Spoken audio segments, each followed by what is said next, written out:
los anillos. Satán era un querubín, supuestamente.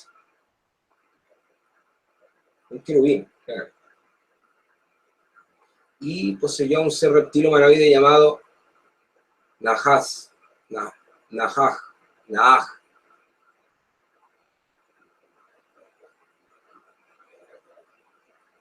Puede ser que ahora se haga la apocatástasis, Lucas. Puede ser que estemos en eso, ¿no?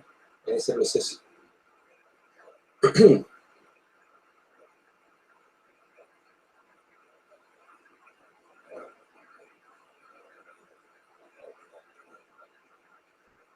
A ver, ¿qué dice más por acá? Hay buenos comentarios.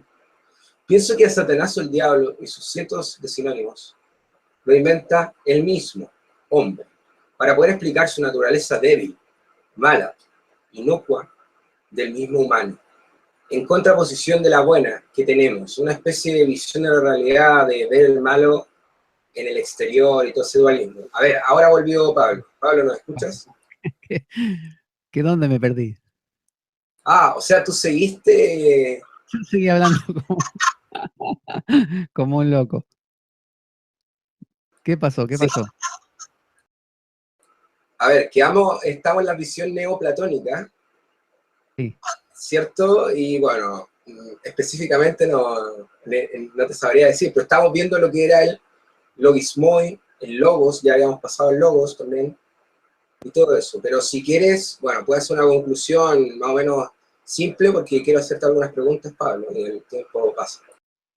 Vale.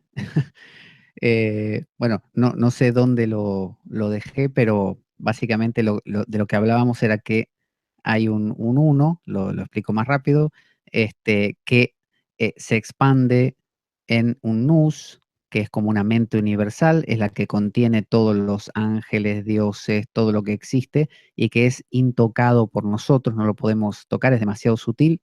Esto baja un poco más y aparece como el alma humana, y esto baja un poco más y aparece como la materia, que no es enemiga del alma para los neoplatónicos, para nada, a diferencia de para el cristianismo. Este alma tiene dentro de sí, tiene logoi y logismoi, ya eso lo dijimos. Los logismoi eran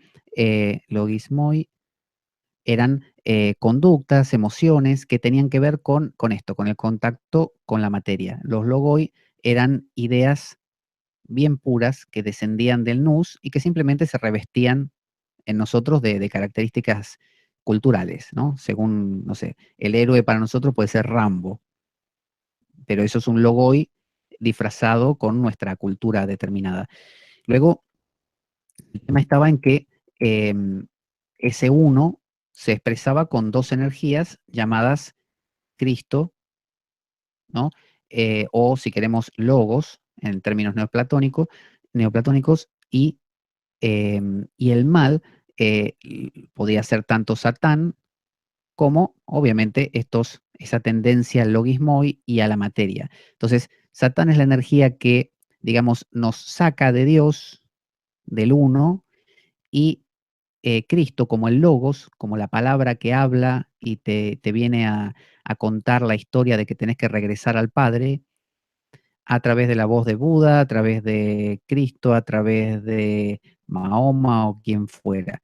Entonces, es este eterno círculo. Lo satánico, a su vez es luciferino, en el sentido de que es el portador de la luz, o sea, te da la ciencia, ¿no? Te da la capacidad de desarrollar toda clase de cosas. Por eso Jung decía que en el Renacimiento fue que cayó Lucifer, es decir, aparece el humanismo, aparece el desarrollo individual, el valor de la vida individual, es decir, los derechos individuales que se van consiguiendo, derechos de la mujer, derecho del trabajador, derecho de los niños. Entonces, todo eso parte de Lucifer, es el que nos ilumina, el que nos da, el que nos enseña, el que desarrolla la inteligencia. Pero esa inteligencia también nos hace crear un montón de estímulos materiales que nos mantienen enganchados con estos logismoi, simplemente, con conductas que nos hacen enfadar, que nos hacen preocupar, que nos hacen desear, ¿no? En un ciclo que... Saturnino. ¿Cómo? Muy saturnino eso, ¿no? Muy saturnino eso. No te puedo entender. ¿Qué dijiste? Muy saturnino. Ah, muy saturnino, claro que es saturnino. Satán, Saturno, ¿no? Es esta idea del demiurgo, ¿no? El demiurgo que para el gnosticismo es medio maligno. O sea, no les importa, no le importa demasiado lo divino, sino que crea situaciones desagradables para la vida. Por eso estas películas a veces que hablan de mundos post-apocalípticos, ¿no? O realidades paralelas así muy cibernéticas y muy industriales. Bueno, Tipo cyberpunk. claro, muy al estilo cyberpunk. Bueno, esa idea es luciferina. Por eso Lucifer o Satán no es estupidez, no es necedad. Al revés, es refinamiento del pensamiento. El pensar lo pensado y repensar, eso es exactamente. Entonces tiene un lado súper positivo que es que viajas a la luna, curas una enfermedad, no sé, desarrollas antibióticos, eso es satánico, genial. Pero si uno olvida la voz del logos, ¿no? Que la voz del logos es algo que está presente en todo y discurre a lo largo de todo el recorrido. Por eso dicen los alquimistas, estos del vitriol, visita interiora terrae, materia, interiora terrae, rectificando, encontrarás, rectificando es volver a subir, la conversión, convertirse, en lugar de proceder es converger, convertirse, arrepentirse de los pecados, es decir, arrepentirse del error. ¿Cuál es el error? Quedarse solamente con el lado satánico, el logismoi, el mejoramiento de la mente humana hasta el punto de, por eso Satán es como el gran teólogo. Satán es muy vivo, muy inteligente, muy hábil, ¿no? Es esa capacidad nuestra de tener, como a veces vemos gente con una mente muy lúcida, y tan lúcida que caen en lo que llamamos la ironía. La ironía, el sarcasmo, es propio de una mente justamente muy lúcida. Y hay gente que le gusta hablar como lo que llama Baudrillard la hiperrealidad, el hiperrealismo, es hablar de lo hablado, de lo que habló, o sea, habla sobre lo hablado, no sobre cosas, perdió el contacto con la realidad, ya está en un mundo sumamente luciferino. Como lo que decía Heidegger también, ¿no? Del lenguaje, o Nietzsche. O Nietzsche, sí. Sí, por ejemplo, Nietzsche cuando dice el anticristo, y también pone al superhombre. El superhombre también una representación podría ser esta visión luciferina, y también lo hace a través del lenguaje, cuando dice, por ejemplo, que el filósofo tiene que ser un filósofo poeta y no un narrador, que es lo que se ha convertido por esto del lenguaje, que se empezó a pensar sobre sí mismo. Sí, ¿No? yo creo que a Nietzsche lo han llevado por conveniencia. Viste que de Nietzsche hay tantas interpretaciones como nietzscheanos, pero lo han llevado para el lado luciferino, en el sentido satánico, como diciendo que el superhombre de Nietzsche es un tipo que domina por completo esto, el lado científico, el lado eficiente, y se convierte en el superguerrero. Y en realidad yo creo que no es el superhombre, sino que casi es el transhombre, ¿no? Algo que trasciende por completo, trasciende lo humano, ¿no? Transhombre, trasciende. Y no lo que él dice en el Zaratustra, esto de los transhumanos, ¿no? Aquellos que prometen un cielo, ese prometer un cielo es del lado satánico.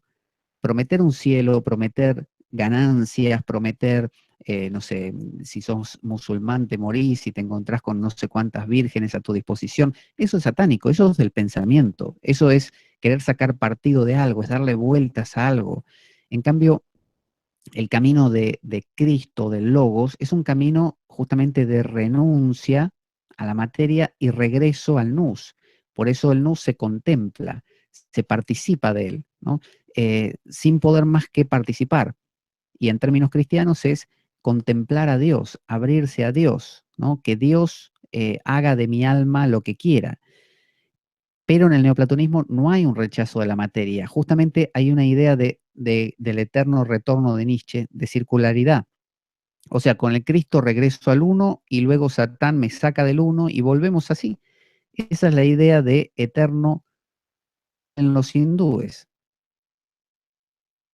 Sí, de hecho, quería preguntar, ¿estás ahí, Pablo, todavía? Sí, estoy acá, estoy acá. Sí, te quería preguntar, bueno, abarcar un poco el tema de las religiones comparadas. Eh, esta idea del adversario de Satán en las otras religiones, ¿cómo se representaría? Por ejemplo, en el budismo, para empezar, ¿es el ego Satán?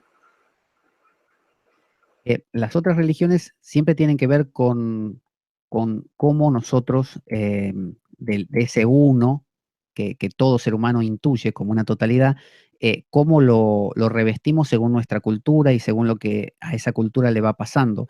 Ya vimos que la cristiana, que desciende de la judía es bastante concreta, bastante material. Bueno, la cristiana todavía fue un paso más y generó este dualismo de lucha de bien y mal.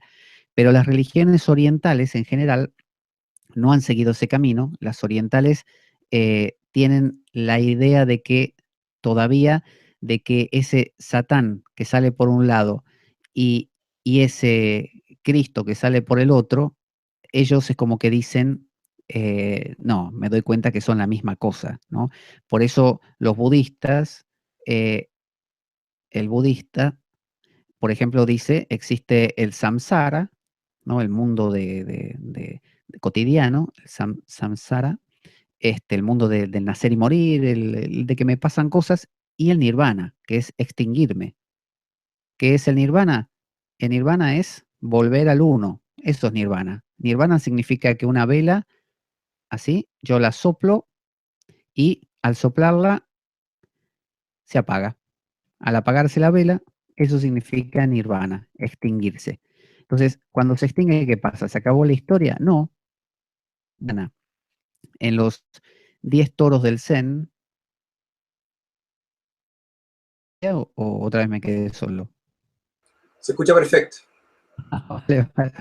Ahora me dio la paranoia. Bueno, si no tendríamos que hacerlo por telepatía. Sí, sí.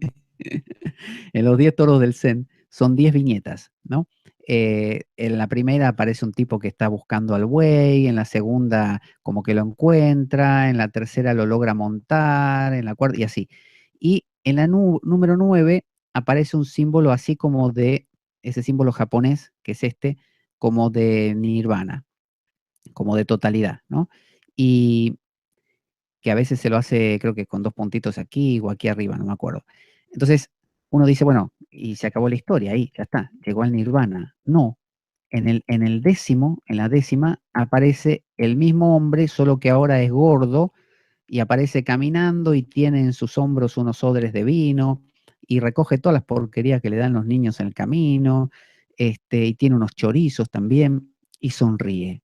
Y es ese Buda que la gente dice es el Buda gordo. No es un Buda gordo, con orejas largas.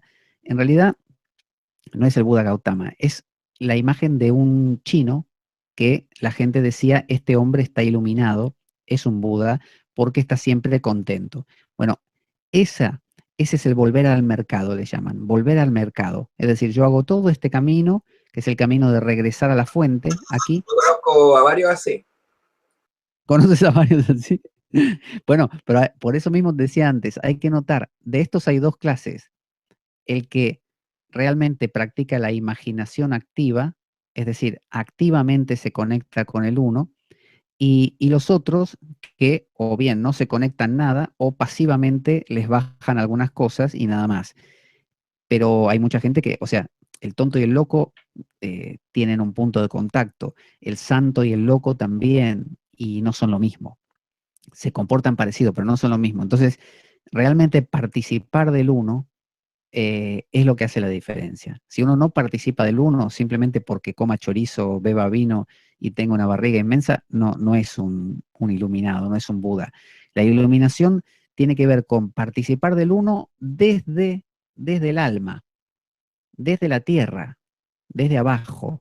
Por eso es que yo, si me desmayo ahora, no estoy participando del uno. Para participar del uno tengo que hacerlo desde el alma, para que haya una especie de bucle de, lo que viví, así post factum, después del hecho, lo que viví significa tal cosa. Por lo tanto, esto ahora me va a cambiar a mí así, asá. Mi vida va a cambiar en estas cosas. Ah, ese darse cuenta es lo que genera la imaginación activa. Es una participación voluntaria y activa, activa, no pasiva. Entonces, ni el que simplemente es así porque lo educaron para ser así, por ejemplo, medio vago y nada más, ni el que le cayeron tres cosas del cielo y tuvo una experiencia mística y por eso es así, ninguno de los dos está participando del uno. El que participa verdaderamente es el que hace la imaginación activa, el que se abre a esas cosas, sea con la meditación, sea con la contemplación, sea con, no sé, con la poesía, que el modo que quiera, los enteógenos, pero que haga algo con lo que percibe. Tiene que haber un diálogo, una conversación, un diálogo. Entonces, las religiones orientales, como por ejemplo también el hinduismo lo presenta todo como un drama, como que los dioses, estos, el dios supremo, tiene ganas de dividirse para jugar, para divertirse, porque se aburre. Entonces, juega el juego de enfrentarse y dice, bueno, Satán, voy a crear una parte mala y se va a llamar Kamsa, que va a intentar matar a la parte buena, que se va a llamar Krishna, ¿no? Y bueno, vamos a llenar de gente para que esté más divertido. Entonces a Krishna le ponemos las gopis, a Arjuna y un montón de gente más. Y a Kamsa le ponemos otros asistentes, su esposa y todo. Y se da una gran batalla. Y cuando nos cansamos de todo esto, todos volvemos a casa al uno y festejamos. Esa es la idea del hinduismo. Entonces, ¿hay posesiones demoníacas en el hinduismo? Sí, sí. Ellos tienen los butas, los pretas, ¿no? Los pisachas, ¿no? Que son, muchos son heredados de... ¿Cómo? Sí, disculpa, Pablo, continúa y te pregunto. Ah, em, hay exorcismos, ahora me escucho a mí mismo el eco. Hay exorcismos en todas las religiones, en algunas religiones, por ejemplo en el hinduismo y también en el islam. El islam tiene también posesiones porque ha heredado mucho no solamente de los judíos, sino de los cristianos, porque el islam viene como la tercera revelación después de los cristianos.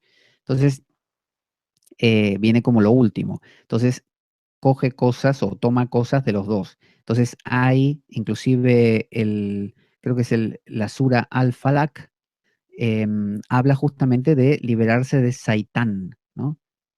De hecho, muchos de sus suras comienzan con A'udhu billahi minash shaitanir rajim, ¿no? Que algo así como que me libere de la influencia de Satán, Saitán. Entonces, el Islam tiene un parámetro muy parecido por ser religión de la Biblia también, del libro, al cristianismo y al judaísmo. Em, pero el budismo, el hinduismo y el taoísmo, no. Ellos tienen más la idea, así como los taoístas tienen, de que es yin y yang y que aunque parezcan que son un poco diferentes, son lo mismo, en el fondo son lo mismo. Entonces, pase lo que pase, tienen todos la sensación de que sí, soy un hindú y me está poseyendo un pisacha, por ejemplo, ¿no? Y le voy a rezar a Shiva, que es el rey de los bhutas, de los seres y de los demonios, y a su vez al rey de los yogis, le voy a rezar un mantra, no sé, el Om Namah Shivaya, para que me proteja, ¿no? Y me va a proteger. Pero yo sé que estos dos, los pisachas y Shiva, en realidad provienen todos de Brahman, ¿no? Entonces, sé que en el fondo todo es un juego de Brahman. Entonces, esta conciencia no la pierden ni el hinduismo, ni el taoísmo, ni el budismo. Entonces, el budismo igualmente tiene varias vertientes, pero en el Mahayana, por ejemplo, está muy presente esta idea de la totalidad de fondo. En el Hinayana, en el del pequeño vehículo, o Theravada, se entiende que todo es irreal, todo es pasajero, ¿no? Todo lo que existe. Entonces, a nada se le da mucha importancia. Esto de las posesiones y de los seres y del nous es más de los Mahayanas. Por ejemplo, así, mira, el uno, dijimos que de ahí procede el nous, y de ahí viene el alma, y de ahí viene la materia, ¿no? Eh, para los Theravadas, este alma, aunque ellos yo no estoy hablando del alma en el sentido cristiano, por eso es que no está en contra del sentido budista. Porque alguien va a decir, bueno, los budistas no creen en el alma. Yo no hablo del alma en el sentido de algo que se mete dentro de un cuerpo cuando uno nace. Para los del Hinayana, ellos hacen esto, se saltean el nous y simplemente van directamente al nirvana. Mientras que en el Mahayana, no, el Mahayana dice no, regresemos de a poco. Vamos primero al nous y del nous al uno. Es decir, en este nous tengo los dioses, los rituales, ahí aparecen los budistas tibetanos con todos sus cantos y mantras y deidades y espíritus y no sé qué. ¿Se entiende eso? Sí, sí, sí. Sí, te quería preguntar, en el hinduismo también existe esta idea de la siniestra y la diestra, que tú explicas en uno de tus videos, y que me parece también interesante, esta idea también de la dualidad, ¿no? Sí, el juego, como decía hoy, para que un juego tenga gracia, yo tengo que más o menos convencerme de que el otro es otro. Entonces, si yo juego al fútbol y todos jugamos como dicen a veces, no, juega como si fuera un juego. No hay que jugar para ganar, hay que jugar para jugar. Si yo juego para jugar, el juego no me va a importar. Y si no me importa, no me mueve nada. Y si no me mueve nada, no tiene gracia. Dios no juega así. Dios crea eso, una diestra, justamente, y una siniestra. Siniestra. Entonces, ¿qué hace Dios? Siniestra. Dios hace serpiente uroboros, que es esta, que es la que se muerde su propia cola. Ahora, decía Alan Watts, serpiente se muerda su propia cola.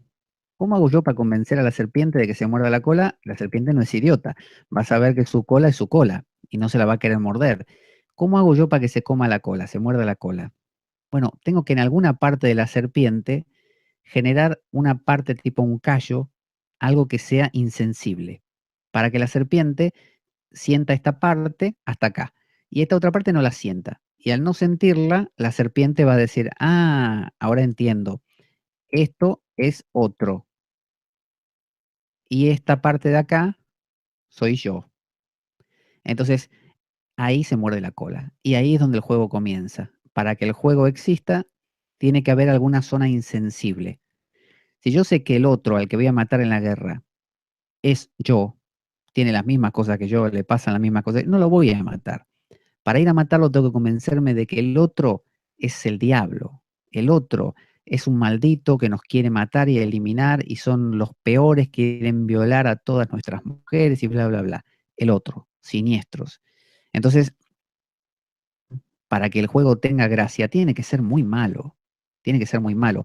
Decía también Alan Watts con respecto a esto, que el juego de un cristiano es colosal, es genial el juego cristiano, porque un hindú, por ejemplo, o un budista, va a decir, bueno, no pasa nada. Si en esta vida no lo alcanzo, vamos con la siguiente, y si no, tengo otra.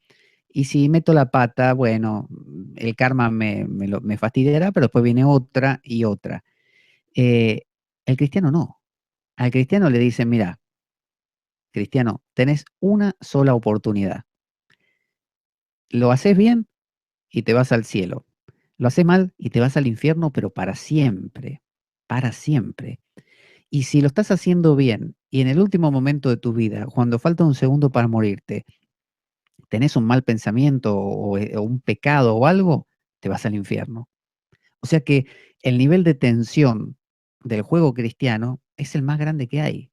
No hay un juego más brutal que ese.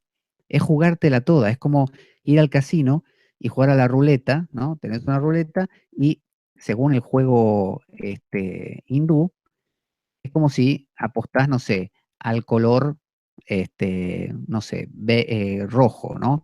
Y si salen los rojos, ganás, y si no, perdés. Pero bueno, tenés la mitad de las posibilidades, 50% tenés. Pero si vos jugás al juego cristiano, es como si a la misma ruleta vos le apostás a este, y tenés una en 36. Y si no le acertaste, perdiste todo, todo. Y es muy difícil acertarle a uno solo. Entonces, el nivel de implicación y de intensidad del cristiano es genial. Entonces, uno pregunta, yo voy a jugar un juego con mis amigos, ¿no? Decimos, vamos a jugar un juego, vale, ¿a qué jugamos? Y juguemos a tal cosa, ¿qué apostamos? Y uno dice, bueno, apostemos 1 centavo. ¿Qué tipo de juego se puede crear apostando 1 centavo? O sea, con una implicación de 1 centavo.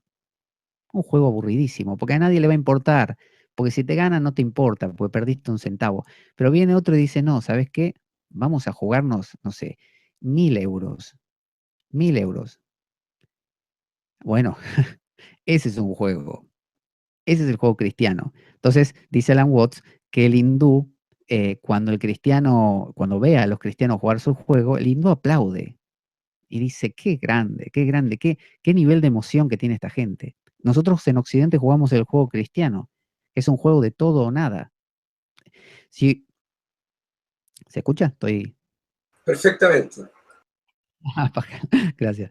Yo el otro día veía caminar a un africano, acá hay muchos africanos, un africano musulmán, con una parsimonia, una lentitud, como si la vida no le importara, como si todo fuera a 2 por hora. Y nosotros vamos a 1.000 por hora caminando por la calle. Entonces, yo lo vi en la India también, la gente vendía pescado en medio de Calcuta, un pescado que se te pudre en 5 minutos con el calor de Calcuta, y esa gente tiene que alimentar a su familia y quizá no lo logran vender y no tienen dinero para comer ese día y sin embargo, ahí están, tranquilos.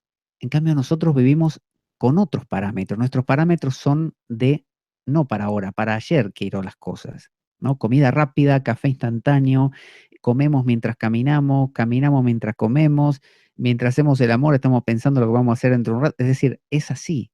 Por eso tenemos el problema nosotros del famoso stress, ¿no? El exceso de esfuerzo que nos agota. Entonces después, claro, necesitamos yoga, terapia, ¿no? Todas las cosas que nos van a llevar a bajar esa velocidad, que es el juego básicamente hindú, oriental, ¿no? Ese es el juego oriental, tómatelo todo con calma, es solo un juego, la vida no es tan seria, pero claro, eso lo hacemos un rato, pero después cuando volvemos a la vida cotidiana tiene los parámetros cristianos. Hay un Satán que te quiere comer, hay un Cristo que te quiere salvar. A ver cómo te lo cómo, cómo te las arreglas. Claro. Parece que reflexionar y darse cuenta que no hay solo dos caminos, sino un tercero, un cuarto, un quinto, un sexto, también podría liberar el estrés. Podría ser. Sí, pero también lo que hay que ser consciente, que era algo que decía Jung también, es que uno nació en este juego. Jung también estudió mucho lo chino, sobre todo, a él le gustaba mucho lo chino. Pero él dijo, yo soy occidental. Dice, en un momento de mi vida me di cuenta que yo soy occidental.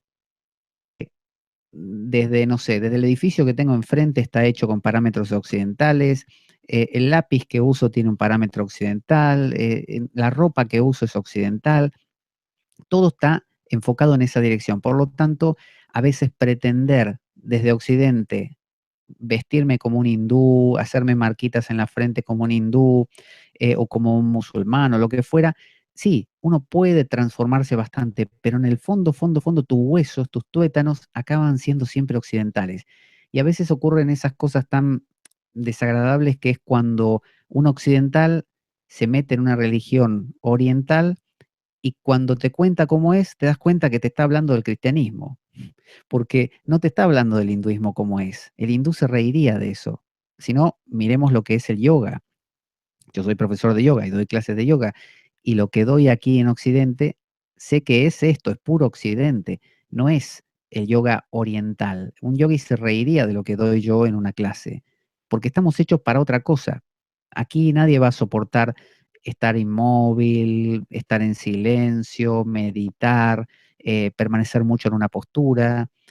trabajar con las energías sutiles. No, lo nuestro es sumamente rápido, acelerado, no toleramos. Entonces, aún cuando tomamos cosas orientales, las transformamos siempre en lo nuestro, siempre apostamos 1000, nunca vamos a apostar un céntimo. Algunas cosas que yo, algunos conceptos que me han hecho mucho reír es, por ejemplo, el electro yoga.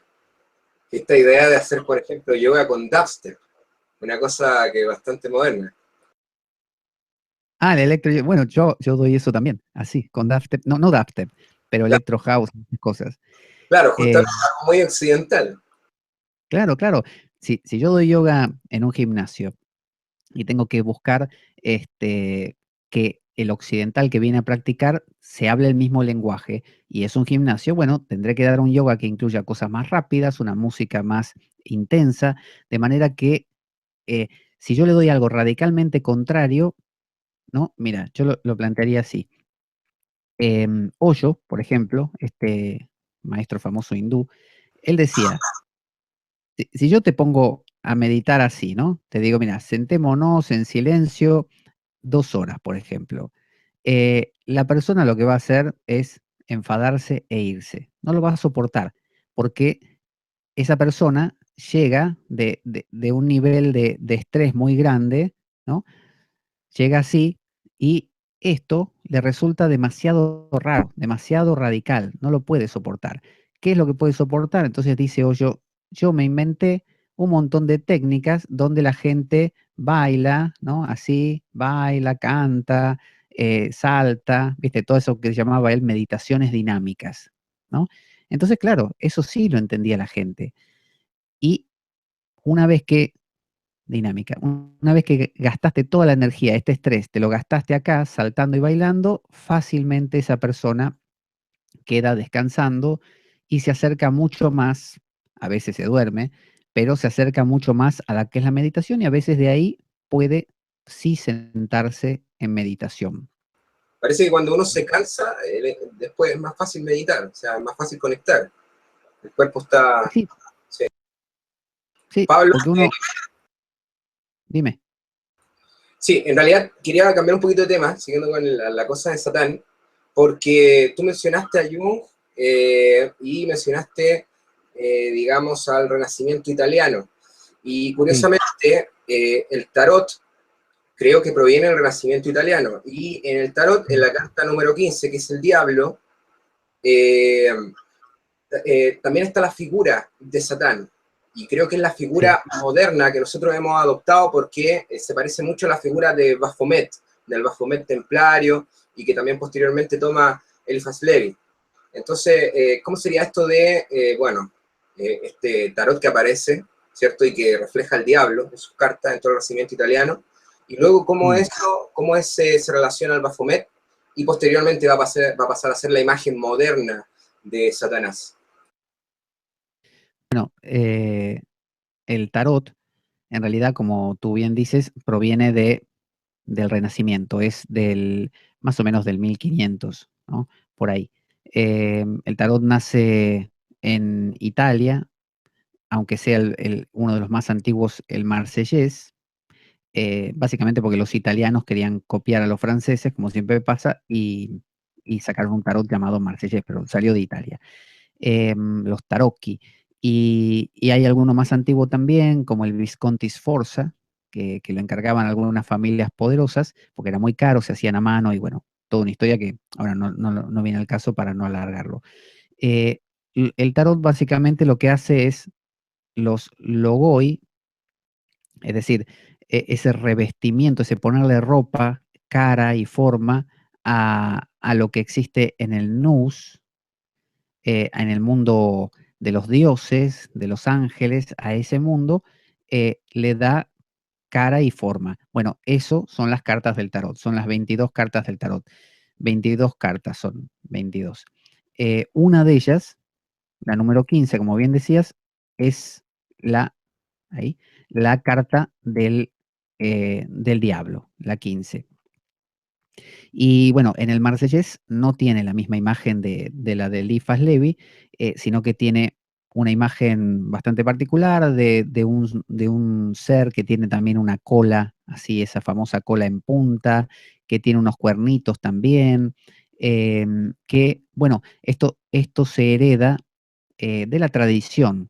Por un lado, esos dioses que los judíos veían en otras culturas, esos demonios, perdón, que veían, algunos tenían formas humanas, como por ejemplo los egipcios, con cabezas de animales, mezclas de humano y animal. De hecho, las figuras que eran logoi justamente, como los serafines, los judíos no tenían, por ejemplo, serafines, querubines, ángeles, arcángeles, todo eso no es de los judíos, ¿no? Ángeles. Em, Eso es heredado de otras culturas. Los judíos son súper monoteístas y celosos de su Yahvé y nada más. Solo Yahvé, nada más. Entonces, cuando se fueron mezclando, aparecieron serafines, que los serafines y querubines, nosotros pensamos en el querubín como un niño. En realidad, los querubines y serafines tenían mezclas de, ahora no me acuerdo, pero como de serpiente con no sé qué, de animales, ¿no? Bueno, todo eso, cuando se trata luego de plasmar una imagen de un Satán, bueno, hay que darle una forma y como uno de estos demonios antiguos era un macho cabrío, y además hay un hecho aquí muy, muy notorio que es lo que da origen al macho cabrío famoso. Los judíos tienen una festividad, una celebración, creo que es esta, que es la del Purim, que es la de la redención. No me acuerdo si se llamaba, es justo la del Purim, pero es la fiesta de la redención. Entonces, ¿qué hacían? Ellos agarraban dos machos cabríos, ¿no? Dos cabras, el uno y el dos. Y a una de ellas se la sacrificaban a Yahvé. La mataban y hacían todo el tema este de la sangre y la aspersión con la sangre, ¿no? Que le echaban la sangre a la gente para purificarla. De ahí viene también un poco esto de la última cena y comer y beber mi cuerpo y todo eso, y mi sangre. Y a la otra cabra la abandonaban en el desierto, la dejaban que se fuera sola y muriera en el desierto, pero antes de que se fuera, al bicho, a la cabra, le ponían en el cuerpo enganchados con maderitas todos los pecados que habían cometido en el año, ¿no? Agarraban a la cabra, le colgaban todo, la pobre cabra, y se tenía que ir, un tipo la llevaba a la mitad del desierto y la soltaba. Y no sé, volvería corriendo para que la cabra no lo siga. Y ahí se moría la cabra. Y con ella se morían todos los pecados de los judíos. Entonces, de ahí salió la idea del chivo expiatorio, ¿no? La idea de expiatorio. De aquí vemos de dónde sale la idea de un Jesús que muere por los pecados de. Es este. Es la cabra, es el cordero, ¿no?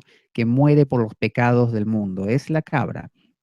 Entonces, el cordero y la cabra están muy emparentados. Entonces, la cabra es un poco más dura, más robusta, y el cordero se entiende que es la parte más vulnerable. Pero bueno, es esto de morir por los pecados de. Bueno, el chivo expiatorio lleva todos los males, lleva todos los pecados consigo. Por lo tanto, el diablo tiene que ser el macho cabrío que encarna todos los pecados que tenemos, todo lo peor. Ese es el diablo. Entonces, por eso se lo suele representar con cuernos, ¿no?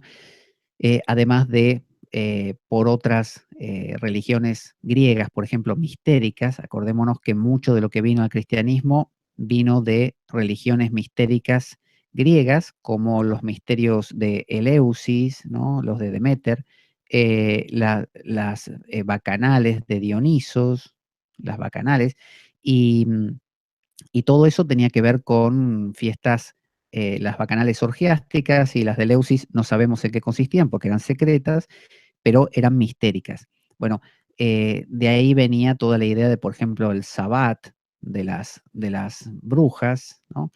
Eh, que se entendía que estaban con un macho cabrío, que era un poco reproducir las bacanales de Dionisos. Y de ahí viene entonces la idea de un macho cabrío.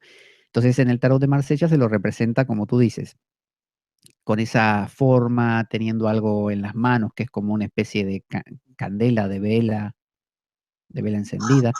¿Cómo se usa Este, esa interpretación en el tarot? O sea, ¿qué representaría el diablo en el tarot? Vale, pero espera que te digo lo de Eliphas Levi.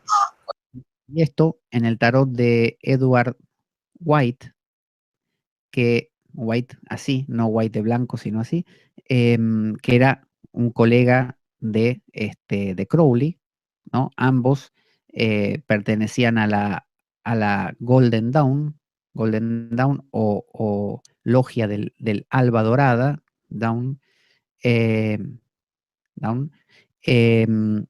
Bueno, White hizo su tarot, que se lo dibujó Pamela Coleman Smith, y el dibujo de la carta del diablo lo tomó de Eliphas Levi. Eliphas Levi era un ocultista francés, me parece, y desarrolló en uno de sus libros una figura de un macho cabrío que tenía un pentagrama en la frente con la punta hacia arriba, la mano, una de las manos con los dos dedos extendidos hacia arriba y la otra.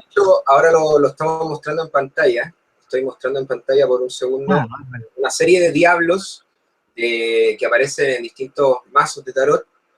Sí. También ahora vamos a mostrar el de Eliphas Levi por mientras tú continúas. Bueno, entonces Eliphas Levi creó esta imagen y luego se le ocurrió decir que esta imagen era a ver que no, lo escribí mal, el Baphomet, eh, Baphomet. Y el Baphomet es algo que los templarios tenían como un símbolo y que nunca se llegó a saber exactamente qué forma tenía.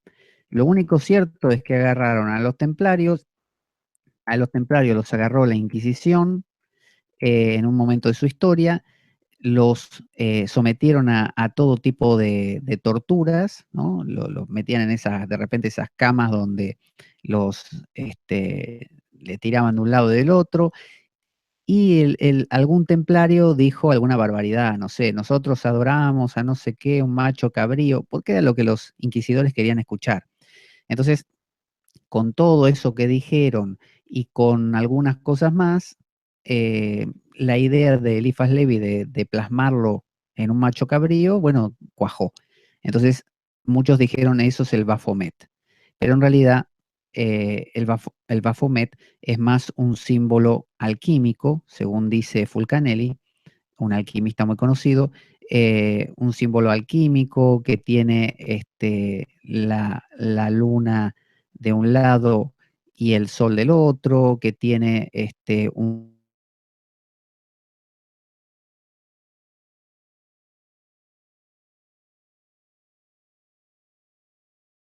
como una especie de H y unos especie de pelos acá abajo que representan el descenso, ¿no? Por ejemplo, del Alcaest, ¿no?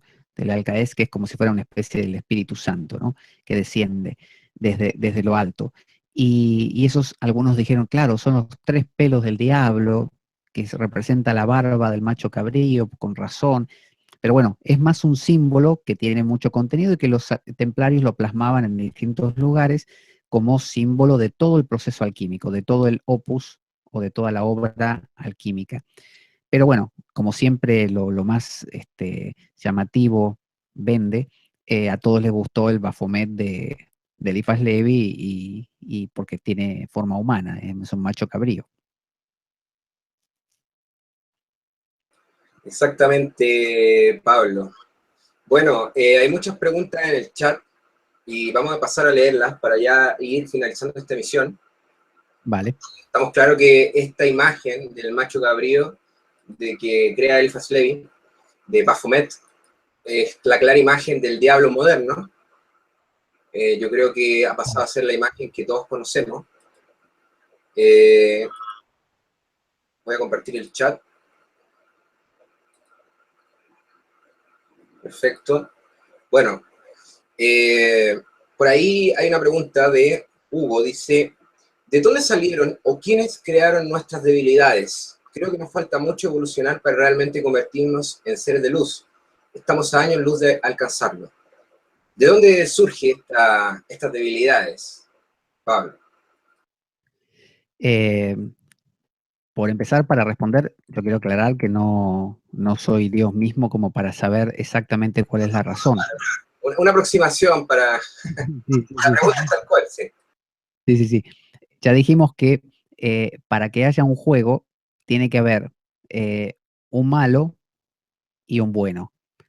En este caso, el bueno es el que nos lleva de regreso al equilibrio, a la entropía, al silencio, y el malo, en este caso Satán, o los logismoi, es lo que nos lleva hacia abajo.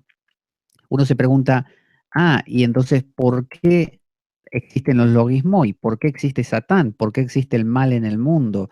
¿Por qué existe la enfermedad? ¿Por qué nos morimos? ¿Por qué somos débiles? ¿Por qué somos tontos? ¿Por qué cometemos errores? ¿Por qué pecamos? ¿Por qué nos peleamos en lugar de vivir en concordia? ¿Por qué no hacemos el amor en lugar de la guerra? La respuesta que daría yo es porque no habría juego, porque sería aburrido. Si todos le hiciéramos caso al logos y volviéramos al silencio del uno y estuviéramos ahí eternamente disueltos en una tranquilidad infinita, eh, no sabríamos que existimos. O sea, Dios, para saber que existe, necesita expresarse.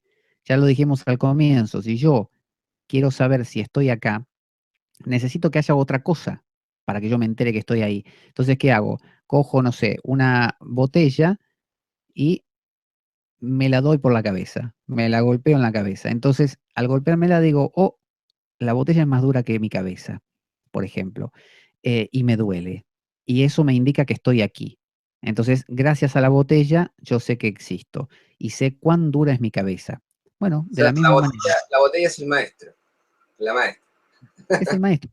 Sí, sí, sí. Satán no puede ser una especie de cosa que vino de otro lado a joder un plan magnífico. No, Satán provino del mismo Dios y no existe Satán sin el Logos, o no existe el logismoi sin el Logos, no existe Cristo sin Satán. Es necesario Satán, tan necesario como lo otro. Uno va en una bicicleta, andando en bicicleta, así, y eh, si uno se empieza a caer mucho para la derecha, ¿qué hace? Se tira para la izquierda. Y si se empieza a caer mucho para la izquierda, se tira para la derecha. Bueno, esto es lo mismo.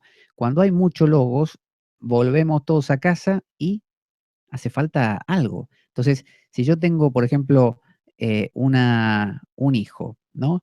Y mi hijo, yo le digo blanco y él me dice blanco. Yo le digo verde y me dice verde. Mi hijo no existe. No existe. Porque mi hijo es yo. Ahora, si yo le digo verde y mi hijo me dice rojo, entonces nos vamos a pelear, mi hijo se va a ir enfadado, pero mi hijo va a ser mi hijo ahí. Va a ser una persona, porque él tiene una opinión distinta a la mía y eso lo diferencia. Entonces él puede decir, vale, yo soy yo, me doy cuenta lo que soy, distinto a mi padre. Entonces, eso es lo que Jung llama alienación. Si una pareja se lleva perfecto y está de acuerdo en todo, todos los días de su vida, no es una pareja, es una sola persona. Necesita, para que haya crecimiento en esa relación, necesitan separarse, aunque sea un rato, pelearse, discutir, enfadarse, disentir. Entonces se alienan, se separan los dos y luego se perdonan el perdón y vuelven a unirse. Y cuando vuelven a unirse se unen desde otro lado, desde el lado de experimenté mis cosas, sé quién soy, ahora sé por qué te quiero, sé por qué quiero estar contigo. Es otra cosa. Entonces el proceso pasa por una especie de unión, ¿no? Donde no hay diferencia, alienación, es decir, separación. Para eso tiene que haber un corte aquí, una pelea, algo tiene que pasar, Satán, ¿no? Que perdemos el paraíso porque metimos la pata, nos alienamos, nos echan o nosotros nos vamos y nos sentimos solos, mal, desolados. Luego hay un te perdono y yo regreso y volvemos, o sea, Adán, ¿no? Como Cristo, que ahora es el segundo Adán, o nosotros que somos como el tercer Adán, ¿no? El nosotros que regresa a Dios, ya regresa de otra manera. Ser Adán es pésimo. Adán no existe. Adán es Dios, porque le obedece en todo. En cambio, cuando rompió con Dios, gracias a Satán, se alejó y ahora cuando después del segundo Adán, que es Cristo, como modelo, como, miren cómo yo regreso a Dios, así tienen que regresar ustedes. Bueno, uno regresa de otra manera. Es el hijo pródigo. ¿Qué es mejor? De los dos hijos que tenía el tipo, el pródigo, que es este, el que estuvo alienado, el pródigo, el que se fue, el que lo contradijo, el que se gastó toda la fortuna, el malandra que regresa y que hace alegrar al padre, o el hijo que siempre estuvo con el padre. El hijo que siempre estuvo con el padre le dijo al padre: papá, ¿por qué le matás el mejor cordero al otro, a este, si este hizo lo que quiso con tu fortuna, la dilapidó y no sé qué? Y el padre le dijo: mira, es que yo había perdido un hijo y hoy lo recuperé, así que vamos a hacer una fiesta. Es decir, al padre le alegra este, porque el hijo pródigo es un hijo, es una persona. El hijo que se quedó con el padre no es nadie, no existe. Entonces, hace falta el mal, hace falta enfermarse, hace falta enfadarse, hace falta pelearse, hace falta la guerra, hace falta la Primera Guerra Mundial, la Segunda, la Tercera y 5.000 más que van a venir, porque esa es la manera de crear movimiento. Y ese movimiento genera eh, comprensión, descubrimiento. Si no, no hay. Cualquier cosa que se estanca y nos llevamos todo bien, no crece. ¿Qué es lo que hace los grandes cambios en las mejoras científicas? Las guerras. Las guerras. Si estamos en paz, la parte científica no crece. Crece cuando hay guerras. Perfecto. Lucky dice, el rol de Satán, Pablo, entonces es el que tiene que tener. Y por eso no se extermina, es porque así debe ser. Luego dice, no lo pensé así, interesante. O sea, Satanás es una justificación de todo lo malo que pasa por no culpar a Dios y se culpa a Satán. La lucha Sí. entre el bien y el mal, y luego hay otra pregunta que dice, ¿la lucha entre el bien y el mal es una falta de conocimiento? Es una falta de conocimiento. Mira, acá lo tenemos a Satán, al malo, que se cae por un agujero y el bueno cree que ganó, pero el malo asoma una mano aquí y ahí sabemos que va a venir la siguiente parte de la película, ¿no? El malo siempre vuelve, el malo siempre regresa. Em, la pregunta entonces era que, repíteme la última. A ver. Sí, lo primero lo decía Lucky, y luego hay otra pregunta que dice, eh, si la lucha entre el bien y el mal es una falta de conocimiento. Sí, justamente, hace un rato hablamos a ver si se acuerdan de esto. Hay una serpiente uroboros y yo quiero que la serpiente se muerda su propia cola. ¿Cómo hago para que se muerda la cola? Necesito crearle un punto en su cuerpo de inconsciencia. No sé si esto salió o fue la parte que se cortó. Em, la serpiente está convencida de que esta parte es yo, es ella, pero esta parte, si yo le pongo un punto acá insensible, le hago no sé, un callo muy grueso que no siente la piel, esta parte la va a sentir como si fuera otro. Entonces, la única manera que yo tengo de que la serpiente se coma la cola y el ciclo entonces se repita, se produzca, es que la serpiente no sepa que esta es su cola.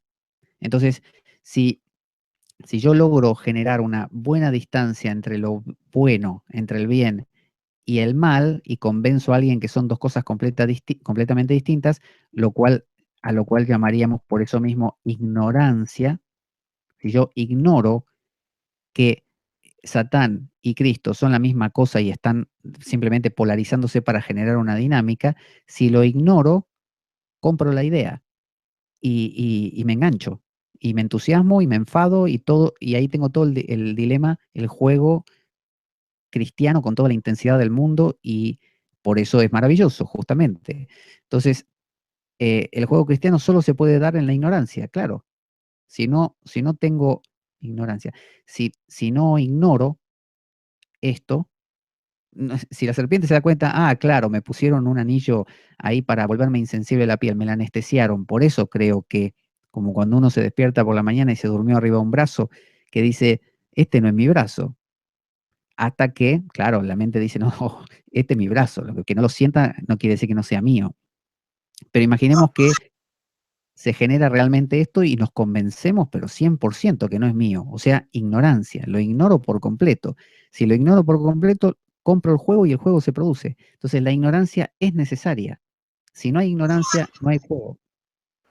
Por eso es que cuando Cristo desciende, tiene que ignorar algunas cosas para que la cosa tenga gracia. Entonces, nace como un niño que tuvo que aprender a caminar, que se hacía pis encima, caca encima, que tenía que comer, que alguna cosa que comió le cayó mal un día y le dolía la barriga, es decir, con cosas cotidianas para que realmente te olvides de que es un juego planeado.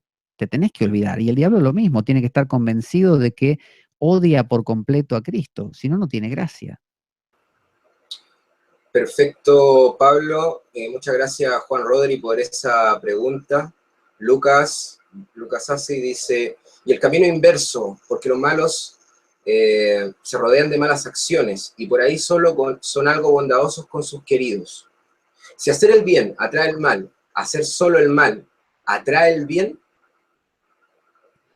Los polos, decía William Blake, decía, el camino del exceso conduce al palacio de la sabiduría. Si yo, por ejemplo, vamos a tomar la teoría de que la Tierra es redonda, ¿no? Solamente para este ejemplo. Si yo parto de este punto y empiezo a caminar por la Tierra, camino, llego obviamente al mismo punto de partida. Es decir, que el bien o el mal, si yo los camino en exceso, o sea, hasta el final, es lo que se llama reductio, reductio ad absurdum, que significa reducirlo hasta el absurdo, absurdum. Eh, entonces, si yo llevo el mal hasta las últimas consecuencias, por ejemplo, le digo a alguien, mira, odias al otro, matalo, destruílo, eliminalo por completo de la tierra, que desaparezca. Si yo lo llevo hasta el extremo, acabo llegando al polo del bien. Por ejemplo, si yo llevo al extremo el polo de matar a todos los que son mis enemigos, a este lo mato, al otro lo mato, al otro lo mato, ¿a qué llego? Al punto donde todos somos uno. O sea, quedo yo solo, todos somos uno. Quedo en un estado de reposo, de bien. De la misma manera, si yo voy al polo del bien absoluto, donde todo está reposado y todo está en una paz, la paz del uno, eso no se va a aguantar demasiado y va a querer generar otra vez la pluralidad. Entonces, sin querer genero el mal, otra vez. La única manera de no generar el opuesto es quedarse en el medio, sencillamente. Como decía Aristóteles, el justo medio. Si yo tengo el bien acá y el mal acá, y tengo un péndulo, ¿no? Con una bolita, así, y el péndulo se balancea, ¿no? Si yo lo balanceo a lo bestia para el lado del mal, va a dar la vuelta y me va a caer para el lado del bien. Pero si yo no quiero que nunca toque el bien, lo único que tengo que hacer es mover el péndulo muy poco. Así, muy poco y listo. Porque si yo le doy fuerte para el mal, me va a ir fuerte para el bien también. Entonces, la idea es esa. El camino medio, ser más tibio, es lo que me mantiene también en la ignorancia. A veces, por eso en el Apocalipsis dice, escupo a los tibios, porque no son ni calientes ni fríos, ¿no? Como que el uno, ¿no? Lo que dice es, necesito que haya intensidad en este juego para que se produzca el dinamismo de desaparecer del bien y venir el mal y dar la vuelta entera. No me sirve un jueguito así tonto de quedarse en el medio y de estar flojito. Necesito que sea fuerte. Por eso hay gente que quiere hacer el bien y se pone a hacer tanto el bien, vamos a ayudar a este, ayudar al otro, y acaban haciendo daño. Porque, por ejemplo, avasallan derechos personales, por ejemplo. Esa gente que te quiere hacer el bien pese a que vos no querés. No es bien eso es mal, ¿no? Y de la misma manera, una persona totalmente dedicada al mal, entregada por completo al mal, es una persona que desaparece como persona por lo tanto está más cerca del 1 porque ya está entregado, está desaparecido. Bueno, en los tiempos de hoy, realmente encontrar una persona que haga el bien, de repente a uno incluso le parece raro. Hay una pregunta de Clímax que había estado guardando y acerca justamente del Apocalipsis. Eh, Porque dice en el Apocalipsis 13, aquí hay sabiduría, el que tiene entendimiento que calcule el número de la bestia, porque el número es el de un hombre y su número es 666. También nos acordamos acerca de que solamente aquellos que tendrán esa marca van a poder comprar y vender. ¿Cómo sería esta interpretación? Bueno, en resumibles cuentas, Pablo. Esto es el 666. Si uno le quiere dar una interpretación muy literal, lo de comprar y vender, algunos dicen que es el chip, ese que nos implantarían, otros dicen que es la tarjeta.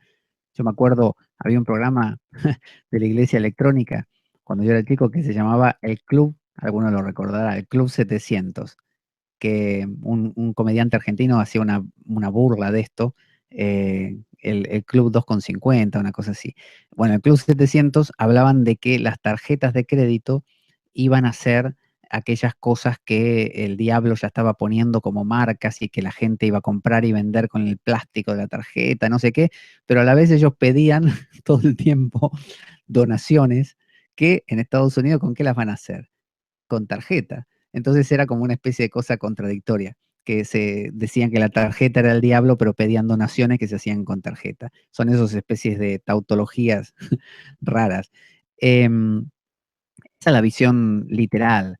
También la visión histórica era que sumando los números del 666, sabemos que los judíos escribían o sea, lo mismo que usaban para escribir las letras, el abecedario, ¿no? ¿Cómo se llamaba? El Aleph Bet, eh, el Aleph Bet, que es el abecedario de ellos, em, tiene 22 letras. Bueno, esas letras sirven para números. Es como si nosotros tuviéramos la A, la B y la C, pero no tuviéramos el 1, el 2, el 3. Entonces tuviéramos que decir, vale, a la A le ponemos el 1, siempre que aparezca la B es un 2, y siempre que aparece la C es un 3, y así, ¿no? Entonces, si ellos querían poner, no sé, el 123, quizá ponían ABC, por ejemplo, ¿no? Entonces, eso lleva creo que se llama, no me acuerdo si gematría, que es cuando uno pone un nombre y dice, no sé, Nerón, ¿cuánto suma Nerón? Y resulta que Nerón era uno de los nombres que sumaba 666. Entonces, en la época de la persecución cristiana, cuadraba muy bien que fuera un Nerón, la encarnación de la bestia, del demonio, ¿no? Otros decían, vinieron los protestantes, por ejemplo, y los cristianos empezaron a decir que el nombre Lutero, ¿no? No Lutero en sí, sino que jugaban un poco con las palabras y les sumaba también 666. Y decían Lutero es la bestia.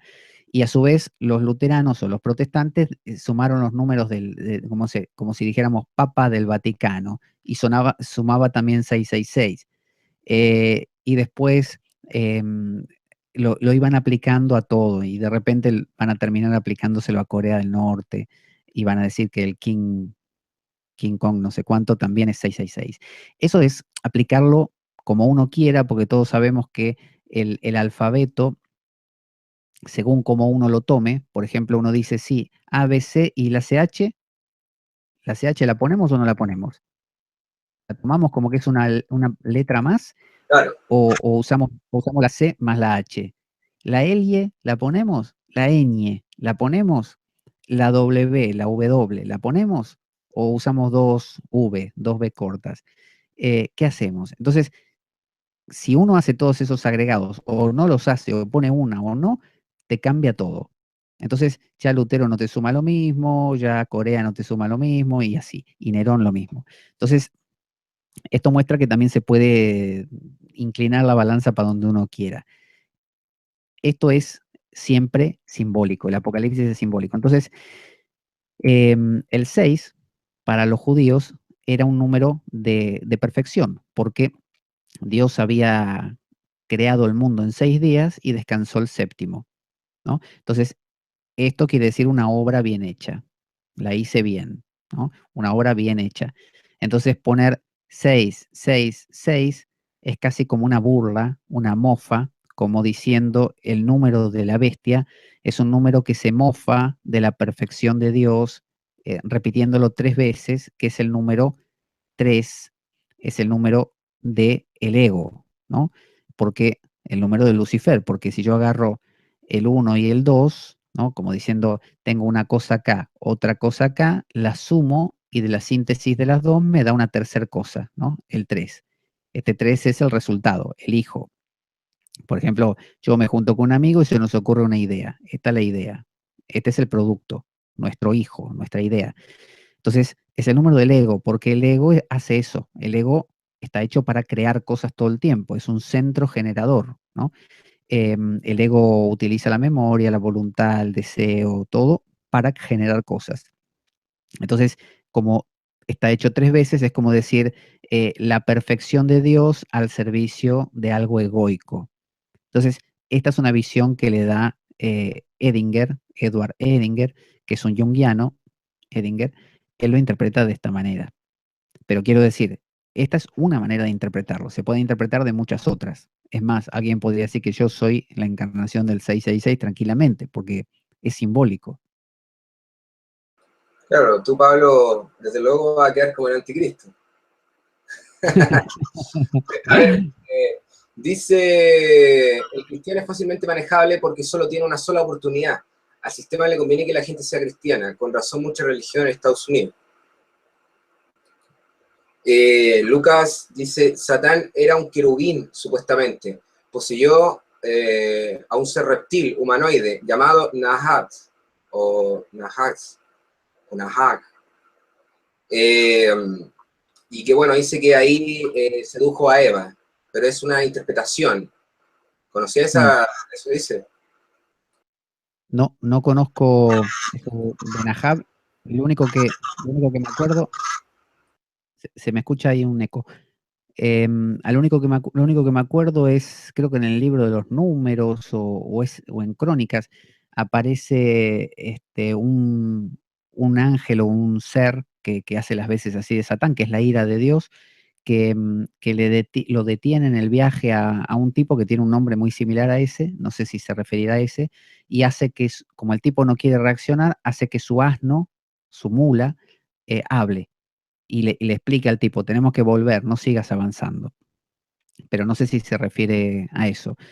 Em, Respecto a qué hacen los demonios, claro, también en la tradición está esto de, ya dijimos, de Lilith, ¿no? La otra esposa de Adán, la primera básicamente, que no soportando la misoginia de Adán, se fue, lo dejó, porque le dijo a Adán que ella quería no solo tener sexo a cada rato, sino estar ella arriba, no le gustaba estar abajo. Y Adán le dijo, no, a mí me gusta estar arriba a mí. Entonces ella se fue y tuvo relaciones con el demonio Asmodeo. Y tuvo un montón de hijos, montones, que eran todos demonios que se supone que son los que poblaron después el mundo y que como a Adán le crearon otra esposa llamada Eva, más manejable porque salió de su propia costilla y Adán dijo, ah, ahora sí, esta es la que yo quería, porque es la creaste de mi costilla, por lo tanto como decir, ahora la voy a dominar como quiera. Pero en el fondo sabemos que Adán, en el fondo, ¿a quién le gustaba? Lilith, porque eh, a nadie le agrada algo que es prácticamente yo. Si yo estoy con alguien que es como yo, no me va a gustar, porque para eso estoy conmigo. Yo necesito a alguien que me lleve la contra o que me presente problemas. Eso es Lilith, que es lo mismo, bueno, que le pasó a Yahvé, que a su vez, dice Jung, tomando un poco la visión gnóstica, que Yahvé estaba, por así decir, casado con Sofía, ¿no? Con la sabiduría, como dice en los proverbios o en el mismo libro de la sabiduría, que dice que dice la sabiduría, hablando de ella misma, en el libro de la sabiduría, dice, cuando Yahvé creaba el mundo, yo estaba con él. Sofía sería el oráculo el oráculo de Matrix, y Yahvé es el arquitecto de Matrix, el arquitecto. El arquitecto. Entonces, Yahvé lo que hace es hacer un pacto con Adán, como pueblo de Israel, como decir, bueno, voy a ir con el controlable. Pero en el fondo siempre se está quejando de que Israel no le cumple, porque él en su parte inconsciente, en su sombra, él sabe que la quiere a Sofía. Entonces Sofía, para provocar la reunión, tiene un hijo, que en Matrix es Smith, ¿no? Pero que también lo podemos llamar Satán, que lo que hace es que este se rebele, como Job, le cuestione a Dios, para que Dios a su vez mande al bueno, a Neo, o a Cristo, que a su vez se pelea con Smith, y que esta pelea se refleja en el corazón del ser humano, para que finalmente todo colapse, la apocatástasis a través de una enantiodromía, y todo vuelve de nuevo al equilibrio, y aparece como aparece en la tercera parte de Matrix, que acaba todo y está el arquitecto y el oráculo diciendo, bueno, todo ha acabado, ahora volverá todo a comenzar. Perfecto, Pablo.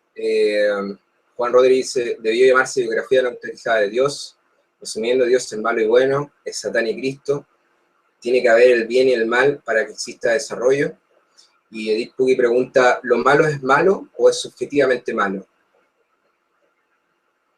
En un nivel muy, muy bajo, aquí, nivel alma, lo malo es malo y lo bueno es bueno. Cuanto más hacia arriba, hacia el uno va, más participa de eso, menos malo es lo malo y menos bueno es lo bueno. Ya sabemos todos que la radicalidad del dualismo solo se asienta cuanto más uno está insensibilizado. Y insensibilizarse es un sinónimo de dividirse. Cuando uno se divide, como la Ouroboros, que dijimos que tenía un punto insensible, estaba dividida. Bueno, cuando uno se divide, como un alma que se divide en un montón de intereses y se pelea entre sí o con otros, bueno, eso te convence de que este es malo y este es bueno, por ejemplo. Pero cuando estás en un nivel más profundo, es como si uno, por ejemplo, está enfadado con alguien y tiene un enfado acá terrible, em, y piensa que la causa del enfado es esta persona, hasta que lo piensa un poco y dice, pero a ver, ¿por qué estoy enfadado con fulana? ¿Qué es lo que me molesta de ella? Y que hizo tal cosa. ¿Pero ella lo hizo para dañarme a mí? No, lo hizo porque así la educaron. Ah, vale, entonces se comportó así porque no lo puede evitar, y no. Y a su vez, ese comportamiento va en contra de mis deseos, por eso me fastidia a mí. Sí. ¿Y por qué tengo yo esos deseos? Podría tener otros, hay gente que no los tiene, y no. Entonces quiere decir que mi problema no es ella, mi problema son mis deseos. Por lo tanto, no me tengo que enfadar. ¿Por qué me voy a enfadar con ella si es mía la cosa? Entonces me voy a quedar con lo mío, no necesito agredir a la otra persona.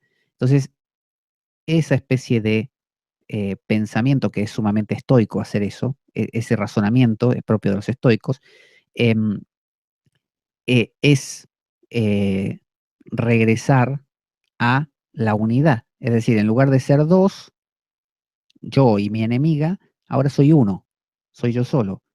Entonces, esa conversión, convertirse, ese arrepentirse de la división, ¿no? De esta división, me arrepiento de dividirme en pedacitos así y busco regresar a la unidad. Busco regresar de ser dos a ser yo solo.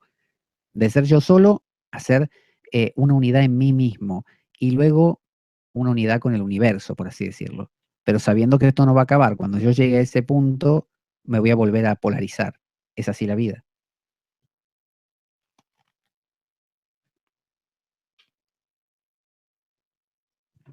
Perfecto, Pablo, hemos llegado al final de esta emisión, porque me dijiste también que no teníamos mucho tiempo, así que hay que finalizar ya. Le agradezco a todos los que estuvieron acá y sus comentarios, fueron muy buenos, muy interesantes.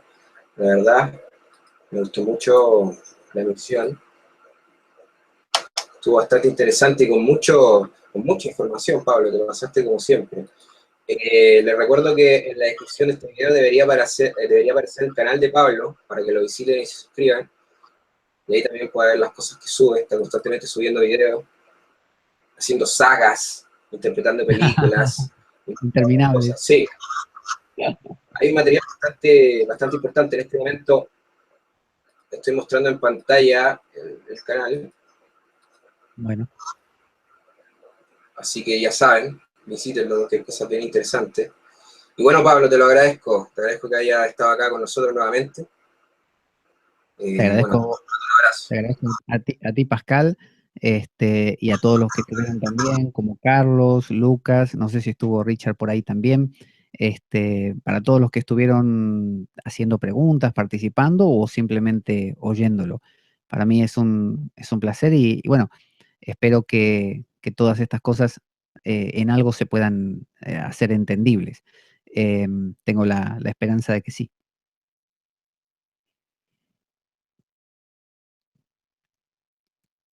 Sí, totalmente, Pablo, entendible y desde luego muy interesante. Así que eso, lo dicho, muchas gracias a todos nuevamente y nos veremos en la próxima acá en Pan Mundial. Un saludo, gente. Un abrazo grande para